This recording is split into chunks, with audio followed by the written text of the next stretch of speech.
Salut tout le monde, j'espère que vous allez bien. On est parti pour une nouvelle vidéo, un petit programme sympa cette semaine, puisque comme je l'ai dit hier, on aura le tirage au sort de la Ligue des Champions jeudi, et donc le grand retour au Bernabéu ce samedi 16h15, un derby madrilène. Bon, c'est pas face à l'Atlético, mais c'est face à Retafe, ça reste un derby tout de même.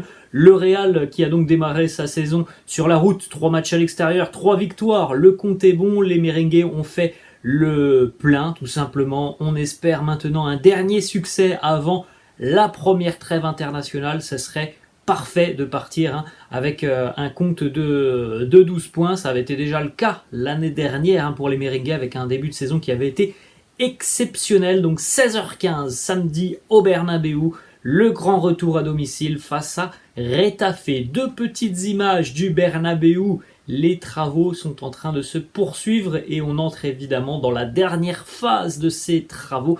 Là, vous avez cette petite photo avec le toit qui est fermé. Alors, je pense que samedi, il sera ouvert, à moins peut-être que l'on ait de la pluie du côté de Madrid, mais normalement, le toit du Bernabéu devrait être ouvert. Vous avez aussi de chaque côté les écrans géants, vous voyez les deux écrans noirs sur les côtés. Et puis l'autre photo, c'est la pelouse du Bernabéu qui est en train d'être installée. Alors voilà, de ce que l'on voit sur cette image, elle m'a pas l'air d'être dans un état déjà exceptionnel. Pour rappel, je pense que vous vous en souvenez tous, l'année dernière, on a changé 3 fois la pelouse du Bernabéu. On avait toujours des problèmes. Bon là, voilà, c'est aussi évidemment un peu particulier de poser la pelouse, mais voilà, de visu comme ça, elle n'a pas l'air exceptionnelle. Déjà cette première pelouse de la saison pour le Bernabéu. On continue les amis, les deux unes des quotidiens madrilènes, Marca et AS. Marca qui consacre sa une à Fernando Alonso, pilote Formule 1. On n'a absolument aucune information qui concerne le Real sur cette une du quotidien Marca. Ensuite, la une du quotidien AS avec les championnats du monde d'athlétisme, la Formule 1, le cyclisme avec la Vuelta. Au final, très peu d'informations qui concernent le Real, si ce n'est en bas. Inquiétude pour Vinicius, on va en parler, même si à l'heure actuelle, là on est lundi matin quand je fais la vidéo, il est à peu près 9h30 du mat'.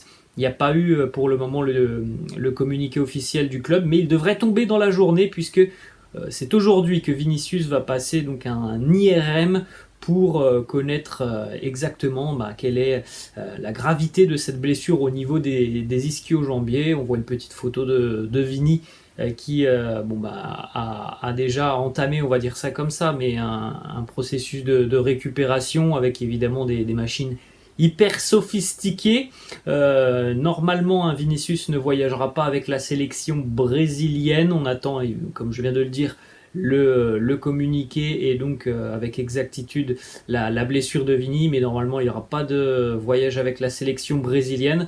Alors hier, ce sont les informations du Chiringuito, mais hier le Chiringuito annonçait près d'un mois à 1 mois et demi d'absence pour Vini. On va attendre aujourd'hui d'avoir ce diagnostic complet, parce que si c'est avéré et que c'est 1 mois, 1 mois et demi, c'est encore une fois un énorme coup dur pour le Real. On espérait que ça serait peut-être un petit peu moins, on espérait peut-être qu'il allait pouvoir revenir juste après la trêve internationale. Eh bien on va attendre, voilà, l'information qui tombera vraisemblablement dans le courant de la journée. Le quotidien AS annonce déjà que Carlo envisage de switcher le 4-4-2, va peut-être devenir et redevenir un 4-3-3 avec la blessure de Vinicius, avec potentiellement Rossellou à utiliser en tant que numéro 9. Le quotidien AS annonce déjà que ce week-end face à Retafe, Rossellou sera titulaire en pointe, et donc on retrouvera ce 4-3-3 avec Rodrigo potentiellement à gauche et Valverde à droite. Bon, regardez quelques statistiques de Fede Valverde, quelques maps de Fede face au Celta Vigo. Un énorme boulot réalisé par l'Uruguayen, comme d'habitude là, à gauche les maps avec les passes de Fede, donc la grosse activité, il est quasiment présent partout sur le terrain. Les passes progressives en bleu, les passes clés en verte, les passes aussi pour entrer dans le dernier tiers du terrain adverse, près de 90% aussi de passes réussies. Au milieu, c'est la map des progressions vers l'avant balle au pied. On a évidemment une grosse activité encore une fois. Et puis sur la map à droite, ce sont les actions défensives, les tacles, les interceptions, les récupérations de balles, les dégagements, les duels aériens. C'était un match plein pour Fede Valverde face au Celta Vigo. Il est présent, comme vous pouvez le constater, sur toutes ces maps, partout sur le terrain. Moi je pense que voilà, l'attaque que l'on vient de voir là sur la présentation du quotidien AS, Valverde à droite, moi j'aimerais pourquoi pas qu'on essaye Brahim Diaz à droite et qu'on laisse Fede Valverde au milieu de terrain. On continue aussi avec les maps de Rodrigo face au Celta Vigo. Alors on met de côté le penalty comme on en avait parlé lors du débrief. Bon, le penalty c'est un fait de jeu, il est raté. Mais le match de Rodrigo, moi je le trouve très intéressant face au Celta, vous pouvez le constater en ce qui concerne les passes, mais surtout les maps au milieu de la map du milieu avec les progressions balle au pied. Les petites étoiles, ce sont les 1 contre 1, donc au final les duels, il en a 13 sur cette rencontre, il en gagne 8.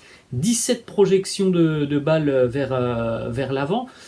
Sur la map à droite, ce sont la localisation des ballons reçus par Rodrigo. Donc là aussi, grosse activité. Hein. Il n'est pas uniquement cantonné sur son côté. Donc franchement, un super match, je trouve, de Rodrigo, malgré ce penalty raté. On poursuit avec un petit article du quotidien Marca. En ce qui concerne Toni Kroos et Luka Modric, l'utilisation des deux vétérans du Real. Carlo s'est déjà entretenu avec Toni et Luka. Il leur a expliqué qu'il continuerait à être important dans l'effectif, mais dans un rôle différent, notamment lorsque l'équipe devra jouer 2 matchs par semaine, avec le retour de la Ligue des Champions dans quelques jours maintenant. Voilà, il y aura certainement beaucoup plus de rotation que ce que l'on voit depuis le début de saison, où Carlo fait davantage confiance aux jeunes. Évidemment que 2 matchs par semaine, c'est quelque chose qui pousse le technicien italien, comme tous les entraîneurs en général, à effectuer du turnover. On continue, petite information là qui concerne Dani Ceballos et Ferland Mendy. Alors, la semaine dernière, on annonçait un retour après la trêve internationale. Cette fois-ci, le quotidien AS annonce que Dani Ceballos et Ferland Mendy devraient tous les deux être de nouveau sélectionnables pour le match de ce week-end face à Retafe. Bon, information à prendre avec des pincettes. On va attendre déjà de voir ce soir, c'est à 17h la reprise de l'entraînement, s'ils sont présents avec le groupe. Ça fait presque 3 semaines, 1 mois qu'ils s'entraînent en marge du groupe. Donc c'est bien beau de nous dire ils seront certainement sélectionnables ce week-end, mais au bout d'un moment, il faut revenir à l'entraînement. S'ils ne sont pas à l'entraînement ce soir, on peut déjà dire que l'information du quotidien AS, elle prendra peut-être un petit peu de plomb dans l'aile.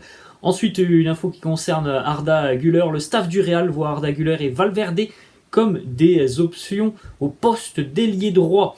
Alors après, moi je pense que, étant donné qu'on a pas mal de diversité en ce qui concerne les profils, il me semble opportun d'utiliser au maximum, si c'est possible, les joueurs dans leur poste de prédilection.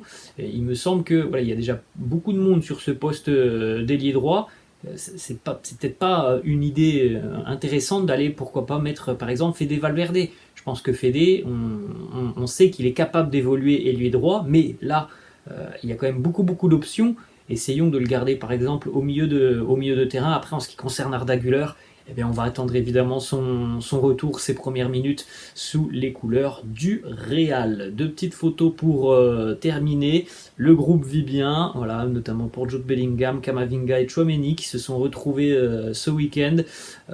Voilà, ces petites photos assez sympas. On avait aussi par exemple Rodrigo qui était présent.